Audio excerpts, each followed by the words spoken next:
పెట్టుబడుల అవగాహనపై రేవంత్ మరియు గిరిబాబు గారు కండక్ట్ చేసే వెబినార్ కోసం ఈ నెంబర్కి కాల్ చేయండి. నమస్తే, వెల్కమ్ టు సుమన్ టీవీ. నేను విష్ణు. ప్రస్తుతంతో పాటు AMFI registered mutual fund distributor Pasupuleti Ramesh Babu garu ఉన్నారు. వారితో మాట్లాడదాం. సార్ నమస్తే. సార్ రమేష్ గారు. నమస్తే అండి. సార్ రమేష్ గారు, రీసెంట్ టైమ్స్లో చూస్తున్నాం మ్యూచువల్ ఫండ్ ఇన్వెస్ట్మెంట్స్ అనేవి ఎంత బజ్ క్రియేట్ చేస్తున్నాయో. అయితే ఈ వీడియో ద్వారా ఎవరైతే కొత్తగా మ్యూచువల్ ఫండ్స్ గురించి తెలుసుకోవాలనుకుంటున్నారో, ఎవరైతే కొత్తగా మ్యూచువల్ ఫండ్స్లోకి ఎంటర్ అవుదాం అనుకుంటున్నారో అటువంటి వాళ్ళ కోసం ఈ వీడియోలో మనం ప్రస్తావించబోతున్నాం. ఏంటి అసలు మ్యూచువల్ ఫండ్ అనే దానికి సరైన డెఫినేషన్ ఏంటి అసలు? చాలా మంచి టాపిక్ అండి. మ్యూచువల్ ఫండ్స్ అనేది ప్రజెంట్ బాగా మీరు చెప్పినట్టు బజ్ అవుతుంది. అంతేకాదు ఇది చాలా మంచి ఇన్వెస్ట్మెంట్. ఉన్న వాటన్నిటిలో ఇప్పుడున్న వాటన్నిటిలో so fast growing investment asset ఏదైనా ఉందంటే అది మ్యూచువల్ ఫండే. సో మ్యూచువల్ ఫండ్ గురించి తెలుసుకోవాలంటే మ్యూచువల్ ఫండ్ ఎలా వచ్చింది? సో మ్యూచువల్ ఫండ్ స్టార్ట్ అయినప్పుడు అంటే యూటీఐ మ్యూచువల్ ఫండ్ స్టార్ట్ చేశారు. So long back. So unit master అని ఫస్ట్ మ్యూచువల్ ఫండ్ స్టార్ట్ అయింది. ఎందుకంటే మ్యూచువల్ ఫండ్ అంటే నథింగ్ బట్ యాక్చువల్గా equity market main long term goals కాబట్టి మోర్ దాన్ 5 years ఉండే వాళ్ళ టార్గెట్ కాబట్టి సో వాళ్ళకి లాంగ్ టర్మ్లో మంచి రిటర్న్స్ రావాలి. సో దీనికి ఇన్ఫ్లేషన్ బీట్ చేసే ఇన్వెస్ట్మెంట్స్ ఏమున్నాయని అన్ని చూసినప్పుడు లాంగ్ టర్మ్లో ఏం బీట్ చేస్తున్నాయంటే ఈక్విటీ ఎక్కువ బీట్ చేస్తుంది. ఈక్విటీ కానివ్వండి, రియల్ ఎస్టేట్ కానివ్వండి, సమ్మదర్ మనకి ఎక్కువ రిటర్న్స్ ఇస్తున్నాయి. సో ఇందులో ఏమున్నాయి మనకి ఫ్లెక్సిబుల్గా, లిక్విడిటీగా, సో బాగా సెక్యూర్గా ఏమున్నాయని చూస్తే మనకి ఈక్విటీ బాగా కనిపిస్తుంది, మంచి రిటర్న్స్ ఇస్తుంది. కానీ ఈక్విటీలో ఇన్వెస్ట్ చేయాలంటే చాలా రిస్క్తో కూడిన పని. ఎందుకంటే మనకి టైం ఉండదు, రీసెర్చ్ ఉండదు. సో మనము రాంగ్ పిక్ చేయడానికి ఎక్కువ అవకాశం ఉంది. సో దీనికి ప్రత్యామ్నాయంగా ఈ మ్యూచువల్ ఫండ్స్ అనేవి స్టార్ట్ చేయబడ్డాయి. ఈ మ్యూచువల్ ఫండ్స్ స్టార్ట్ చేసినప్పుడు ఏం చేశారంటే సో ఒక ఫండ్ మేనేజర్ ద్వారా వీటిని ఇన్వెస్ట్ చేస్తే ఆ ఫండ్ మేనేజర్ కింద ఉన్న రీసెర్చ్ టీమ్ తోటి రీసెర్చ్ చేసి ఒక మంచి స్టాక్స్ని ఐడెంటిఫై చేసే అవకాశం ఉంది. వీటికి కూడా మన సెబీ 1992లో సెబీ స్టార్ట్ అయినప్పుడు సో ప్రైవేట్ వాటిని కూడా ఇన్వైట్ చేసినప్పుడు 1993లో సో ఫుల్ ఫ్లెడ్జ్గా మ్యూచువల్ ఫండ్స్ ఫోర్స్లోకి వచ్చాయి.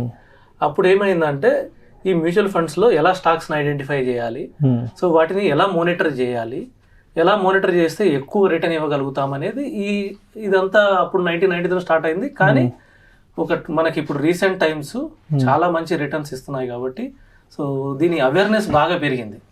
సో అందుకని మ్యూచువల్ ఫండ్ బాగా మనకి పేరులోకి వచ్చాయి. సో అలాగే ఇప్పుడు దీంట్లో టాపిక్లోకి వెళ్ళాలంటే మ్యూచువల్ ఫండ్ మేనేజర్ ఏం చేస్తారంటే మీ దగ్గర, నా దగ్గర, అలాగే మనలాంటి వాళ్ళందరి దగ్గర కలిపి ఒక అమౌంట్ తీసుకుంటారు. ఎందుకంటే ఒకరి దగ్గర ఇప్పుడు నా దగ్గర సపోజ్ 5,000 ఉన్నాయి. 5,000 పెట్టి నేను MRF 1 lakh షేర్స్ అలాంటివి కొనలేను. అంటే మంచి క్వాలిటీ షేర్స్ కొనలేను. ఇప్పుడు అందుకని మీలాగా చాలా మంది దగ్గర అమౌంట్ తీసుకొని సో మంచి క్వాలిటీ స్టాక్స్ చూసి మంచి గ్రోత్ అయ్యే stocks, quality stocks, value stocks ఇలాగా డిఫరెన్షియేట్ చేసుకొని అందులో ఇన్వెస్ట్ చేస్తాడు.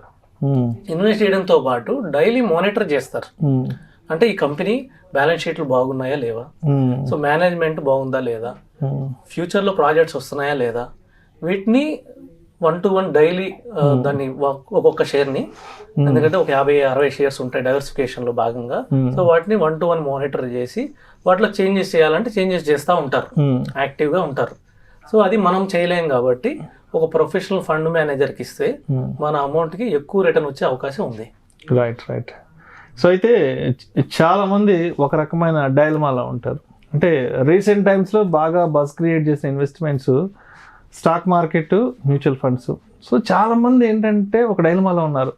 స్టాక్స్లో ఎందుకు పెట్టకూడదు, లేదంటే మ్యూచువల్ ఫండ్స్లోనే ఎందుకు పెట్టాలి? మరి ఇటువంటి డైలమాలో ఉన్న వాళ్ళకి స్టాక్స్ వర్సెస్ మ్యూచువల్ ఫండ్ అంటే ఏం చెప్తారు? డెఫినెట్గా అండి, స్టాక్స్లో పెట్టకూడదని ఏం లేదు, స్టాక్స్లో కూడా పెట్టచ్చు. మన దగ్గర రీసెర్చ్ ఉండి, సో మన దగ్గర కంపెనీ యొక్క క్రెడెన్షియల్స్, కంపెనీ మేనేజ్మెంట్ గురించి, అంటే కంపెనీ మేనేజ్మెంట్ ఫస్ట్ నుంచి ఇప్పుడు దాకా ఏం చేశారు, సో ఇప్పుడు ఎలా ఉన్నారు, మేనేజ్మెంట్ స్ట్రాంగ్ ఉందా లేదా, ఎథికల్గా ఉందా లేదా, కంపెనీకి ఉన్న ప్రస్తుతం ఉన్న ప్రాజెక్ట్స్ ఏంది, ఫ్యూచర్లో దీనికి రాబోయే రిటర్న్స్ ఏంది, ఆల్రెడీ ప్రీవియస్ పర్ఫార్మెన్స్ ఏంది, ఈ కంపెనీకి ఉన్న ప్రొడక్ట్కి డిమాండ్ ఉందా లేదా, వీటన్నిటి గురించి మనకి రీసెర్చ్ చేసే టైం ఉంటే మనం స్టాక్స్లో ఇన్వెస్ట్ చేయొచ్చు. అప్పుడు మన దగ్గర అంత లేనప్పుడు, అంత నాలెడ్జ్ అంత టైం లేనప్పుడు డెఫినెట్గా ఒక ఫండ్ మేనేజర్ ద్వారా వెళ్తే అతనికి ఆ టైం ఉంటుంది, అతని జాబ్ అదే కాబట్టి సో అతనికి అదే టైంలో రీసెర్చ్ చేసుకొని సో మనం ఫండమెంటల్ ప్రకారం ఇన్వెస్ట్ చేయడం వల్ల మనకి ఎక్కువ రిటర్న్ వచ్చే అవకాశం ఉంది. అంటే మనం తప్పులు చేసే అవకాశం ఉంది స్టాక్స్లో. సో ఎందుకంటే మనకి చెప్పాను, సపోజ్ ఒక గుజరాత్లో ఒక కంపెనీ ఉంది, మనం గుజరాత్ పోయి ఆ కంపెనీ ఉందా లేదా, ఆ ప్రోడక్ట్ రియల్గా తయారవుతుందా లేదా రీసెర్చ్ చేసే టైం ఉండదు. అదే ఒక ఫండ్ మేనేజర్కి ఒక రీసెర్చ్ టీమ్ ఉంటుంది కాబట్టి వాళ్ళు అక్కడికి వెళ్తారు, వెళ్ళి కంపెనీ మేనేజ్మెంట్ని కూడా కలుస్తారు, కంపెనీ మేనేజ్మెంట్ హిస్టరీ కూడా చూస్తారు, తర్వాత ప్రొడక్ట్ డిమాండ్ ఉందా లేదా చూస్తారు, బ్యాలెన్స్ షీట్లు చెక్ చేస్తారు, ఇంకా షార్ప్ రేషియోస్ అని అవి అంటే రిస్క్ ఎంత ఉంది కంపెనీస్లో, ఇవన్నీ బాగా రీసెంట్ ఫిగర్స్ ప్రకారం వాళ్ళు రీసెర్చ్ చేసి అప్పుడు ఫైనల్ డిసిషన్ తీసుకుంటారు. సో వాళ్ళు యాక్యురసీ ఎక్కువ ఉంటుంది. అలానే నేను స్టాక్స్ లో ఇన్వెస్ట్ చేయొద్దని చెప్పను, కొంత భాగం మీ సేవింగ్స్ లో కొంత భాగం స్టాక్స్ లో ఇన్వెస్ట్ చేయండి, కొంత భాగం మ్యూచువల్ ఫండ్ లో ఇన్వెస్ట్ చేయండి. అది కూడా డైవర్సిఫికేషన్ కూడా భాగమే కాబట్టి సో ఈ విధంగా కూడా మీరు తెలుసుకోగలుగుతారు. Right right. ఇవాళ రేపట్లో కొంతమంది యూత్ రీసెంట్ గా చాలా డిమాట్ అకౌంట్లు ఓపెన్ అయినాయి, ఎక్కువ స్టాక్సే చేస్తున్నారు. అవునవును. సో వీళ్ళు ఎక్కువ లాస్ అయ్యే అవకాశం ఎక్కువ ఉంటుంది, ఎందుకంటే కొత్తగా వచ్చారు మార్కెట్ కి, వాళ్ళకి ఎక్స్పీరియన్స్ లేదు, రాంగ్ స్టాక్స్ పిక్ చేసే అవకాశం ఎక్కువ ఉంది. అందుకని నేనేం చెప్తానంటే కొంత భాగం మీరు మ్యూచువల్ ఫండ్ లో కూడా ఇన్వెస్ట్ చేయండి. ఇన్వెస్ట్ చేస్తే మీకు డిఫరెన్సెస్ కూడా తెలుస్తాయి, అప్పుడు మీరు డిసిషన్ తీసుకోవడం వల్ల ఎక్కువ రిటర్న్ సంపాదించే అవకాశం ఉంది. Right right. అండ్ అదేవిధంగా అసెట్ క్లాస్ని బేస్ చేసుకుని అసలు ఈ మ్యూచువల్ ఫండ్స్లో ఎన్ని రకాల మ్యూచువల్ ఫండ్స్ ఉన్నాయంటారు based on the asset class? Asset classes మనకి అన్ని ఇన్వెస్ట్మెంట్స్ లో అసెట్ క్లాసెస్ ఉన్నట్టు ఇందులో కూడా మనకి ఈక్విటీ డెట్ అనే అసెట్ క్లాసెస్ ఉంటాయి. సో అందులో కూడా మళ్ళీ హైబ్రిడ్ అని కూడా ఉంటాయి. హైబ్రిడ్ అంటే మనీ మార్కెట్ ఫండ్స్ అని, కొంత భాగం మార్కెట్ లో కొంత భాగం డెట్ లో ఇన్వెస్ట్ చేస్తారు. అంటే సపోజ్ సీనియర్ సిటిజన్ అనుకోండి, వాళ్ళకి ఈక్విటీ సేవింగ్ స్కీమ్స్ అని ఉన్నాయి, 20% ఈక్విటీ పెడతారు, 80% డెట్ లో వస్తుంది. సో అలాగే మిడిల్ ఏజ్ వాళ్ళకి హైబ్రిడ్ ఉన్నాయి, అంటే అది 35 ఈక్విటీ, సో 65 డెట్, లేదంటే 65 ఈక్విటీ 35 డెట్, ఇలాగా ఫండ్ మేనేజర్ డిసైడ్ చేస్తారు వాళ్ళ రిస్క్ ఎపిటైట్ ని బట్టి. సో అందరి రిస్క్ ఎపిటైట్ ఒకలాగా ఉండదు కాబట్టి సో వాళ్ళ రిస్క్ ఎపిటైట్ ని బట్టి ఫండ్ మేనేజర్ డిసైడ్ చేస్తారు ఎక్కడ ఇన్వెస్ట్ చేస్తే వాళ్ళకి కరెక్ట్ గా సూట్ అవుతుంది అనేది. ఆ అడ్వైజ్ కూడా ఒక ప్రొఫెషనల్ అడ్వైజర్ ఉంటే చూస్ చేసి చెప్తారు. ఎందుకంటే మళ్ళీ ఈక్విటీలో కూడా భాగాలు ఉన్నాయి, ఈక్విటీలో కూడా లార్జ్ క్యాప్ అని, మిడ్ క్యాప్ అని, స్మాల్ క్యాప్ అని ఉన్నాయి, డెట్ లో కూడా ఉన్నాయి, డెట్ లో మనీ మార్కెట్ ఇన్స్ట్రుమెంట్స్ ఉన్నాయి, గవర్నమెంట్ సెక్యూరిటీస్ ఉన్నాయి, లేదంటే కార్పొరేట్ బాండ్ ఫండ్స్ ఉన్నాయి. సో ఇవన్నీ ఒక రీసెర్చ్ ఒక అనలిస్ట్ దగ్గర ఉంటుంది, ఒక సజెస్ట్ చేసి ఒక మంచి అడ్వైజర్ దగ్గరికి వెళ్తే మంచి అడ్వైస్ దొరుకుతుంది. Right right. అదేవిధంగా మన ఇన్వెస్ట్మెంట్ గోల్స్ను కూడా బేస్ చేసుకుని, అంటే దీంట్లో కూడా అసలు ఎన్ని రకాల మ్యూచువల్ ఫండ్స్ ఉన్నాయంటారు? ఎందుకంటే చాలామంది మ్యూచువల్ ఫండ్ ఇన్వెస్ట్మెంట్ విషయానికి వస్తే ఒక 10-15 ఇయర్స్ తర్వాత పిల్లల ఎడ్యుకేషన్ కోసం అని చెప్పో, లేదంటే ఇంకొంతమంది పిల్లల మ్యారేజ్ కోసం అని చెప్పి ఇన్వెస్ట్ చేస్తున్నారు. అంటే అక్కడ ఒక సర్టెన్ గోల్ అనేది ఉంది కాబట్టి ఇలా ఒక పర్టికులర్ గోల్ మీద ఉన్న వాళ్ళ కోసం అసలు ఎటువంటి మ్యూచువల్ ఫండ్ ఇన్వెస్ట్మెంట్స్ ఉన్నాయంటారు? మంచి క్వశ్చన్ అండి. మీరు అడిగిన క్వశ్చన్ ప్రకారం యాక్చువల్గా చిల్డ్రన్ ఎడ్యుకేషన్ కానివ్వండి, ఇవన్నీ మ్యారేజ్ కానివ్వండి, ఇవన్నీ రిటైర్మెంట్ కానివ్వండి, ఇవన్నీ లాంగ్ టర్మ్ గోల్స్. ప్రతి ఒక్కరికి లాంగ్ టర్మ్ గోల్స్ ఉంటాయి, షార్ట్ టర్మ్ గోల్స్ కూడా ఉంటాయి.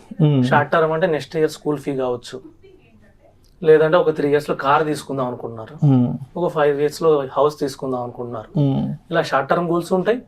అలాగే చిల్డ్రన్ ఎడ్యుకేషన్, చిల్డ్రన్ మ్యారేజ్, లేదంటే లగ్జరీ రిటైర్మెంట్, ఇలాంటి లాంగ్ టర్మ్ గోల్స్ కూడా ఉంటాయి. వీటికి తగ్గట్టు ఒక పోర్ట్ఫోలియో రెడీ చేసుకోవాలి. షార్ట్ టర్మ్ కి డిఫరెంట్ పోర్ట్ఫోలియో ఉంటుంది, లాంగ్ టర్మ్ కి డిఫరెంట్ పోర్ట్ఫోలియో ఉంటుంది. షార్ట్ టర్మ్ లో ఈక్విటీ మార్కెట్ లో కొంచెం రిస్క్ ఉంటుంది కాబట్టి, ఒక 5 years లోపల ఉన్న వాటికి కొంచెం రిస్క్ ఉంటుంది కాబట్టి కొంచెం మోడరేట్ గా పోర్ట్ఫోలియో రెడీ చేసుకోవాలి. అదే లాంగ్ టర్మ్ అనుకోండి, more than 5 years అనుకోండి, రిస్క్ తగ్గుతుంది కాబట్టి మార్కెట్ లో మనం ఎప్పుడు హిస్టరీ చూసినా కూడా ఎవ్రీ 5 years ఉన్న వాళ్ళు ఎవరు లాస్ అయిన అవకాశాలు చాలా తక్కువ కాబట్టి సో వాళ్ళు కొంచెం అగ్రెసివ్ గా పోర్ట్ఫోలియో సెట్ చేసుకోవచ్చు, దాని ద్వారా ఎక్కువ రిటర్న్ సంపాదించే అవకాశం ఉంది. సో అయితే ఇప్పుడు మ్యూచువల్ ఫండ్స్ అనగానే దీంట్లో కూడా 2 రకాల ఇన్వెస్ట్మెంట్ మోడ్స్ ఉన్నాయి. ఒకటేమో డైరెక్ట్గా ఇన్వెస్ట్ చేయడము, ఇంకోటేమో రెగ్యులర్గా ఇన్వెస్ట్ చేయడము. ఏంటి అసలు ఈ direct mutual funds versus regular mutual fund investment అనే దానికి మీరు ఏం చెప్తారు? రెండిటికి పాజిటివ్స్ ఉన్నాయి, నెగిటివ్స్ ఉన్నాయి యాక్చువల్గా. సో డైరెక్ట్లో ఇన్వెస్ట్ చేసిన వాళ్ళకి కూడా కొంచెం మేనేజ్మెంట్ ఫీ, అది ఎక్స్పెన్స్ రేషియో ఏదైతే ఉందో ఎక్స్పెన్సెస్ కొద్దిగా తగ్గుతాయి. తగ్గడం వల్ల కొంచెం ఒక 1% లేదా 0.5% రిటర్న్ ఎక్కువ జనరేట్ చేసే అవకాశం ఉంది. కానీ ఇందులో నెగిటివ్స్ కూడా ఉన్నాయి. ఎందుకంటే ఒక ప్రొఫెషనల్ అడ్వైజర్ లేకపోవడం వల్ల ఏం జరుగుతుందంటే మన ఎమోషనల్ మన చేతిలో ఉండవు, కంట్రోల్లో ఉండవు. యాక్చువల్గా మనం ఒక 20 years ఉంటే ఈ 1% తోటి మనకు చాలా డిఫరెన్స్ వచ్చింది. మీరు 20 years కంపల్సరీ ఉంటాను అదే ఫండ్ లో ఉంటే మీరు డైరెక్ట్ గా వెళ్ళడం బెటర్. ఎందుకంటే 20 years లో 1% డిఫరెన్స్ వచ్చింది. కానీ 20 years ఎంతమంది ఉంటున్నారంటే ఇండస్ట్రీ యావరేజ్ 1.5 years ఉంది. డైరెక్ట్ ఇన్వెస్ట్ చేసిన వాళ్ళ ఇండస్ట్రీ యావరేజ్ 1.5 years ఉంది. అదే రెగ్యులర్ గా ఇన్వెస్ట్ చేసిన వాళ్ళ ఇండస్ట్రీ యావరేజ్ 3.5 ఉంది. అంటే కొంతమంది 6 months తీసుకుంటారు, కొంతమంది 1 month తీసుకుంటారు, కొంతమంది 10 years తీసుకుంటారు. యావరేజ్ డైరెక్ట్ లో ఓన్లీ 1.5 years ఉంది. అంటే లెస్ దాన్ 1.5 year ఉంటే పెద్ద డిఫరెన్స్ ఏమి ఉండదు డైరెక్ట్ కి రెగ్యులర్ కి. కానీ ఈ ఎమోషనల్స్ ఏదైతే ఉందో 1.5 year లోపల ఎవరైతే తీస్తున్నారో ఒక ప్రొఫెషనల్ అడ్వైజర్ ఏం చేస్తారంటే, సార్ మీరు గోల్ ప్రకారం ఇన్వెస్ట్ చేస్తున్నారు, మీకు ఈ గోల్ కోసం ఇది అవసరము, మీరు 10 years ఉండడం అవసరము, ఉంటేనే మీ గోల్ రీచ్ అవుతారు అని చెప్పి మీ ఎమోషన్ కంట్రోల్ చేస్తారు. అది లేదనుకోండి మన ఓన్ డిసిషన్స్ మీద ఆధారపడ మన ఎమోషన్స్ ఎక్కువ ప్లే చేస్తాయి. ఇప్పుడు ఏ అవసరం వచ్చినా తీసేస్తాం. అసలు మ్యూచువల్ ఫండ్ లో ఇన్వెస్ట్ చేయాల్సిందే 5 years above కి. ఏ అవసరం కోసం వచ్చినా తీసేయడానికి మ్యూచువల్ ఫండ్ లో ఇన్వెస్ట్ చేయకూడదు. సో ఇది డైరెక్ట్ కి రెగ్యులర్ డిఫరెన్స్ ఉంటుంది. Right. Thank you so much Ramesh Babu garu. Thank you అండి. కొత్తగా ఎవరైతే మ్యూచువల్ ఫండ్స్ లో ఇన్వెస్ట్ చేద్దాం అనుకుంటున్నారో అటువంటి వాళ్ళ కోసం ఒక కంప్లీట్ బేసిక్ ఇన్ఫర్మేషన్ బిగినర్స్ కోసం అందించారు. Thank you so much sir. Thank you అండి. సుమన్ టీవీలో మీ పర్సనల్ అండ్ బిజినెస్ ప్రమోషన్స్ కోసం కింది నెంబర్కి కాంటాక్ట్ చేయండి.